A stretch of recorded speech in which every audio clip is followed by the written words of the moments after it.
Deuxième accusation a été portée à la suite de l'arrestation de Herman lundi dernier. C'est apporté par la plainte de la mère de la victime au poste après l'arrestation de lundi de M. Byron Herman. Byron Herman a déjà été condamné il y a 8 ans pour un acte d'indécence commis à l'endroit de jeunes enfants. Malgré cela, il a conservé son permis de garderie. À Québec, la ministre a annoncé que des mesures seraient prises dès demain pour vérifier les antécédents de tous les propriétaires des garderies. Et cela en collaboration avec les dispositions légales qui nous le permettent et en collaboration avec le ministère de la Sécurité publique et toutes les autorités policières qui nous le permettent, M. le Président. La sécurité publique est prête à collaborer, mais il faut un protocole d'entente qui est sur le point d'être signé. Mais vous comprendrez qu'elle doit être faite dans le respect de toutes les lois du Québec.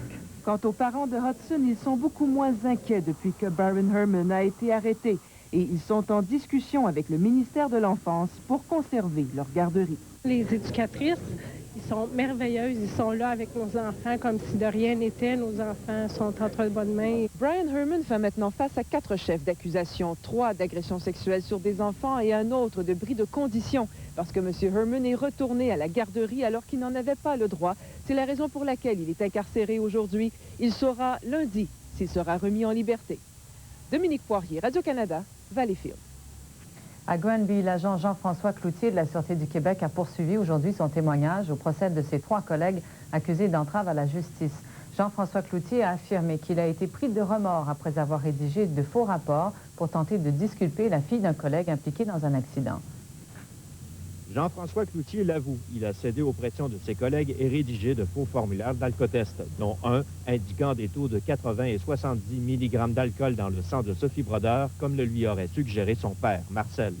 Le policier Cloutier n'a toutefois jamais été en mesure de rédiger le rapport de l'accident impliquant Sophie Brodeur parce qu'il était incapable de faire concorder les preuves recueillies sur place avec des taux d'alcoolémie inférieurs à la limite permise et avec ce qu'il considère être le vrai alcotest indiquant des taux de 120 et 110 mg, un alcotest qu'il a finalement déchiré.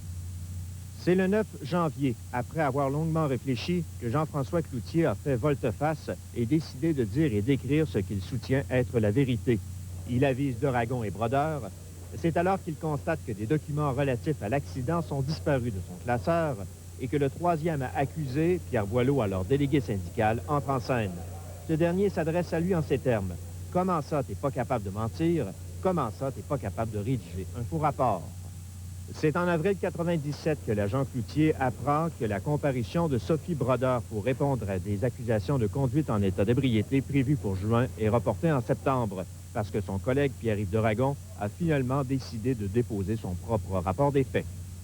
Le témoignage de Jean-François Cloutier a permis d'apprendre également qu'il a rencontré Pierre Boileau le jour avant sa comparution devant les membres du Bureau des enquêtes internes de la Sûreté du Québec et que ce dernier lui aurait suggéré de ne rien dire de plus et de s'en tenir à sa version écrite, que Pierre-Yves Deragon ferait la même chose, ce qui permettrait de disculper définitivement Sophie Brodeur. Jean-François Cloutier serait alors entré dans une saine colère en promettant à son collègue Boileau que justice serait finalement faite dans le cas de Sophie Brodeur. René Cochot, à Granby. Le nombre de suicides liés à des dettes de jeu a doublé cette année par rapport à l'année dernière. 15 Québécois, des hommes exclusivement, se sont enlevés la vie dans ce contexte.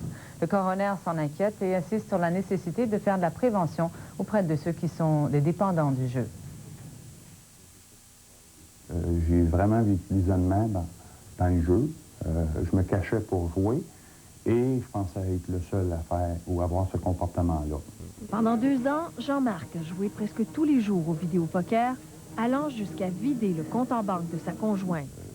J'y ai pensé très sérieusement à me suicider et puis je ne l'ai pas fait parce que j'ai eu la chance de pouvoir connaître ou savoir que Gambler Anonyme existait. Sinon, je ne serais pas là pour vous parler. C'est pas une activité banale, le jeu. Ça peut, pour plusieurs personnes, avoir des conséquences dramatiques.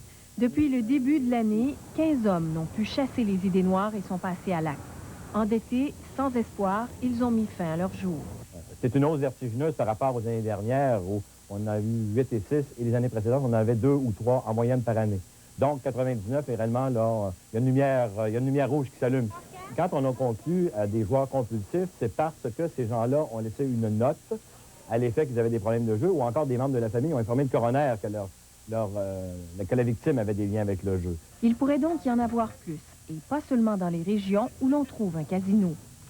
Au service téléphonique Jeux Aide et Références, créé en même temps que le Casino de Montréal en 1993, le tiers des gens qui appellent sont en détresse. Le service reçoit 2 fois plus d'appels qu'il y a 3 ans. Le fait que le jeu est très, très présent et facile d'accès, entre autres les vidéoloteries, je pense que ça peut certainement être un facteur à considérer dans cette situation-là. Les rencontres de gamblers anonymes au Québec sont passées d'une 40aine par semaine à 70 en l'espace de quelques années. Les statistiques sont inquiétantes. Au bureau du coroner, on voudrait surtout qu'elles servent à prévenir. Anne-Louise Despatie, Radio-Canada, Montréal. À Montréal, environ 1500 personnes ont assisté ce midi aux obsèques du père Marcel de la Sablonnière, décédé samedi à l'âge de 81 ans. La cérémonie, empreinte d'émotion, s'est déroulée à l'église Immaculée Conception, à 2 pas du centre de loisirs que le père Sablon a dirigé pendant plus de 40 ans. Un grand bâtisseur du Québec moderne vient de nous quitter. Ces mots résument bien ce que fut le père Marcel de la Sablonnière. Et c'est sans doute pour cela que plus de 1200 personnes n'avaient plus place dans l'église. Les membres de sa famille, bien sûr, mais aussi de nombreuses personnalités, tant du monde politique que du milieu des affaires et du domaine sportif. Grâce à toi, il y a encore plusieurs générations de petits garçons et de petites filles qui vont pouvoir raconter des histoires semblables dans le futur. Merci. Plus de 200 personnes n'ont pu trouver place à l'intérieur, mais qui, eux aussi, ont tenu à rendre hommage à celui qu'il appelait chaleureusement le père Sablon. Bien, le père, ça a toujours été quelqu'un qui n'avait pas de tabou. C'est pas quelqu'un qui avait... Il n'y a pas d'idées préconçues pour personne. J'étais moniteur après ça, puis il rentrait dans la salle à manger, puis tous les enfants venaient voir, puis allaient voir chaque table, vous aimez ça, puis tout ça. Il était proche de tout le monde. Juste de le rencontrer, de le voir, il y avait un visage tellement éblouissant que juste d'être à ses côtés, on sentait comme le plaisir. Il est même venu à la maison à quelques reprises. Et je dois dire, c'est un homme qui revalorisait les gens, qui mettait beaucoup les gens en valeur. Une pièce d'homme. C'est un homme qui avait une prestance, puis je pense que dans ses bonnes formes. Il en reste plus plusieurs. Un homme chaleureux, souriant, mais qui savait imposer sa discipline. À l'autre bout du ciel. Gilles Payette, Radio-Canada, Montréal.